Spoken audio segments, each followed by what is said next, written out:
We can write out mathematical expressions using variables where we use the name of the variable to keep track of a value that we wanted to use again. Some of the variables that you can use actually keep track of what is happening on your computer as you're working. We've already seen how we can use the size instruction to set the size of the display window, but this does more than just set the size. It remembers the height and the width that you set so that you can then use them later in your program. Many programming languages, including processing, use special variables that keep track of what is going on in the system so that programmers can make their programs work well wherever they end up running. These system variables keep track of what your system is up to, and we can then refer to these by name without having to guess at what the settings are or use fixed settings that might not work for everyone. Here's a simple example of trying to put a shape in the middle of the screen. It's very simple, and it works.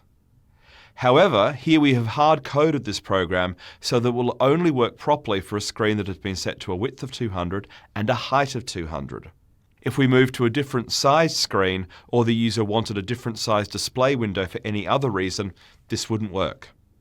Let's look at a display size of 300 by 300. What we can do is take advantage of the fact that the size function sets two system variables for us. Whenever we type size A, B, the processing environment will automatically set two system variables for us, width and height. If we use size 100, 200, then the width will be set to 100 and height to 200. Now we can use them in our expressions like any other variable. And now we can rewrite our program to use the width and height system variables. Let's look at that original code again. What we want to do is to draw a rectangle 20 pixels wide and 40 pixels high around the center of the screen.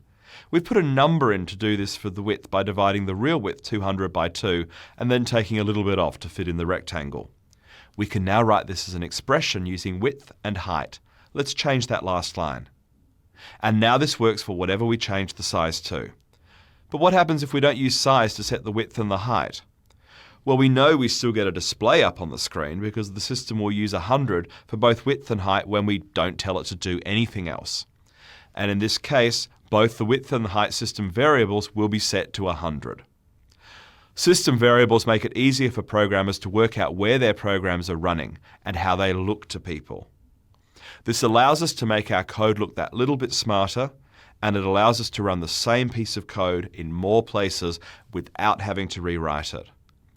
What happens if you try to change the value of width and height while your program is running? What do you think will happen? How will things look? What we have done here is to use our knowledge of the programming environment to make our programs more flexible and to reduce dependency on fixed values in the code. Understanding how to use all of the variables defined by both you and the environment you're using will help you to write better code. In the quiz questions in this section, you'll get a chance to think more about how you can use this.